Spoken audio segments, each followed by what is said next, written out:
নমস্কার দর্শক বন্ধু, আমি শ্রী প্রদীপ। যে গাছটি আমি আপনাদের দেখাচ্ছি, ছোটবেলায় যারা গ্রাম অঞ্চলে ছিলেন এই গাছটি নিয়ে অবশ্যই তারা পরিচিত। তারা বহু খেলেছেন এই গাছটি।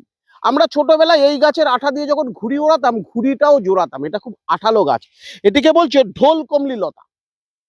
এক একটা জায়গায় এক একটা নাম, আমরা এটাকে ঢোল কমলি লতা হিসাবে চিনি। যাদের দীর্ঘদিনের প্রেম আজকের ডেটে কেটে গেছে, আপনার নাম্বারটি সে ব্লক করে দিয়েছে, আপনার সামনে সে অন্য কোনো পুরুষের হাত ধরে ঘুরে বেড়াচ্ছে, এই রকম সমস্যার মধ্যে রয়েছেন। ঠিক এই একটি ঢোল কমলি লতা, এই লতাটার মধ্যে থেকে দেখবেন, এটা তো প্লেন লতা, এই লতা থেকে আবার একটা শিকড় বেরোয়। ঠিক এই ধরনের কোন শিকড়যুক্ত গাছ আমি আপনাদের দেখাতে পাচ্ছি না, এখানে এই ধরনের শিকড়যুক্ত গাছ নেই। মাথায় রাখবেন, এই ঢোল কমলি মেন কাণ্ড থেকে একটা শিকড় বেরোয়।